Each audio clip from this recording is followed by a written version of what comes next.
ان کا جو بوکھلایا ہوا، اور مجھے اردو میری بڑی کمزور ہے اور لفظ اس طریقے کے مجھے نہیں آتے، جو خوف زدہ لیڈر جو پتہ نہیں کیا بولتا ہے، کبھی صبح ایک چیز بولتا ہے، دوپہر دوسری چیز بولتا ہے، رات کو دوسری چیز بولتا ہے، ان کو صرف اس کی پرواہ ہے، وہ کہتے بھی ہیں.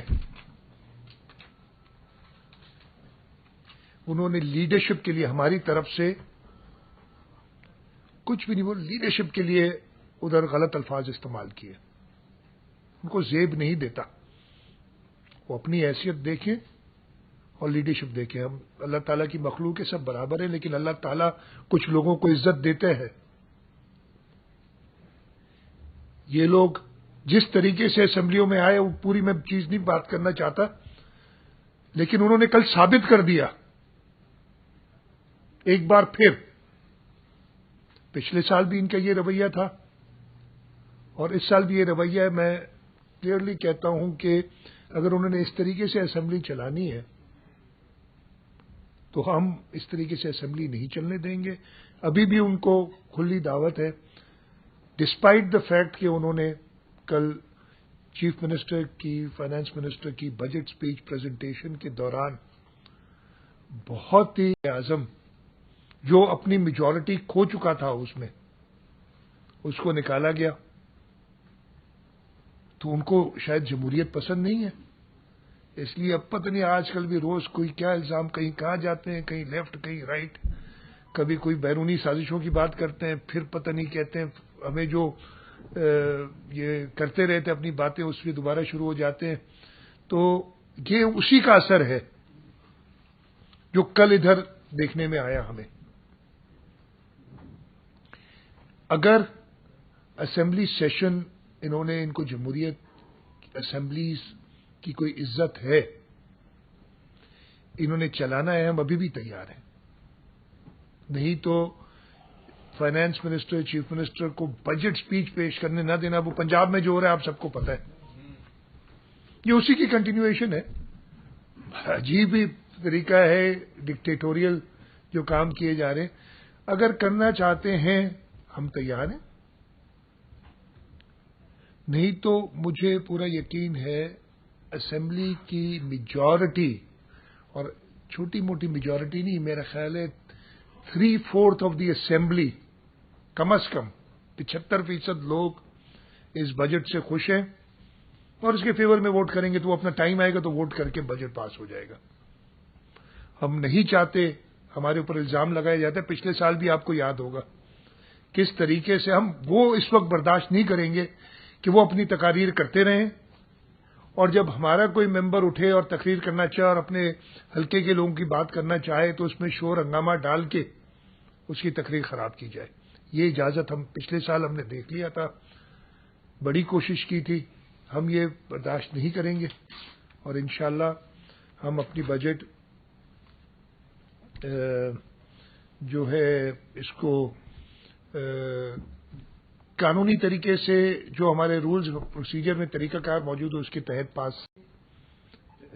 میں کیا لفظ ایسا نہ کہہ دوں کہ مجھے خود کہنا پڑے، نہیں تو الفاظ بڑے آتے ہیں ان کی جو رویہ تھا اس کے بارے میں. جو ان کی حرکات تھیں، ڈسپائٹ دیٹ میں ابھی بھی کہتا ہوں، میری اپنی ٹیم ادھر موجود ہے، میں ان سے کہوں گا اسپیکر صاحبہ کے پاس آئیں. If they can behave themselves, act as civilized people, act as democratic people, ہم ان کی پوری بات سنیں گے، اس کا جواب بھی دیں گے. میں ایز چیف منسٹر اس اسمبلی کو جواب دہ ہوں اور میں وہ جواب دوں گا. میں یہ تھوڑا سا شروع کرنا چاہ رہا تھا before I start the actual budget presentation. Budget پہ آ جاتا ہوں.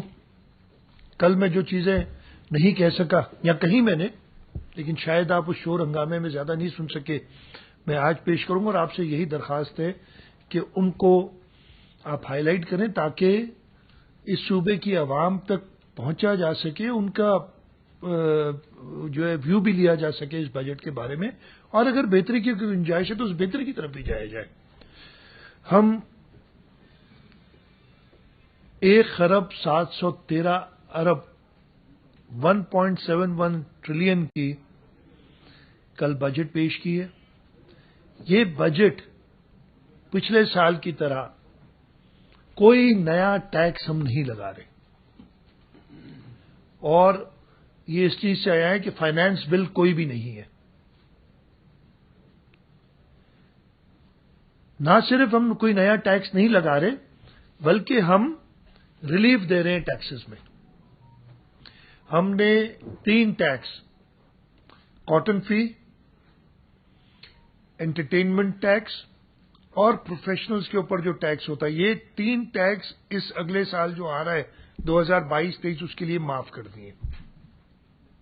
ہمیں پتہ ہے کہ لوگ بڑی مشکلات میں ہیں. ہم نے آئی ٹی سیکٹر کو بوسٹ دینے کے لیے جو نئے انٹرنٹس ہیں، خاص طور پہ جو گھروں سے کام کرنا چاہتے ہیں، چھوٹی کمپنیاں جو کہ 13% ٹیکس ادروائز ہے ان پٹ ایڈجسٹمنٹ کے ساتھ، وہ ایک بیریئر ہے انٹر کرنے میں انڈسٹری کو. اور آئی ٹی کے اسکوپ کے بارے میں تو کوشش کروں گا جتنا ٹائم مجھے آج ہے میں تھوڑا سا بتا سکوں. ان کا ٹیکس 13% سے کم کر کے 3% کر دیا ہے. یہ بجٹ ہم نے پیش کیا. اس بجٹ میں ریکارڈ ترقیاتی اسکیمز رکھی گئی ہیں اگلے سالوں کے لیے. اس بجٹ کے اندر سوشل پروٹیکشن کا خاص خیال رکھا گیا ہے، اور میں تھوڑا سا ڈیٹیل آپ کو بتانا چاہوں گا کہ جو سٹیپس ہم لے رہے ہیں اس سلسلے میں. میں پہلے ڈیٹیلز بتا دوں بجٹ کی. میں نے جیسے بتایا 1,713 ارب کی بجٹ ہے، جس میں کرنٹ ریونیو ایکسپینڈیچر 1,199 بلین کے قریب ہے، تقریباً 1.2 ٹریلین، جو 70% بنتا ہے بجٹ کا. ڈیولپمنٹ ایکسپینڈیچر ہمارا ڈیولپمنٹ ایکسپینڈیچر اور کیپٹل ڈیولپمنٹ ملا کے تقریباً 30% بنتا ہے. لیکن میں اس 70% کو ایکسپلین کروں گا کہ یہ 70% نہیں ہے نان ڈیولپمنٹ ایکسپینڈیچر، اس سے بہت کم ہے، اور وہ میں ریزنز آپ کو تھوڑی دیر میں بتاؤں گا. ہمیں جو ریسیٹس ملنی ہے وہ 1.679 ٹریلین کی ہیں ٹوٹل، جس میں فیڈرل ریسیٹس 1.055 ٹریلین ہے، 1,55 ارب روپے. پروونشل ریسیٹس جو ہیں وہ 374.5 بلین کی ہم نے پیش کی ہیں. کرنٹ کیپٹل ریسیٹس 51 بلین ہے. ادر ریسیٹس پہ 105 ارب روپے ہیں. اور ہمارا بجٹ ڈیفیسٹ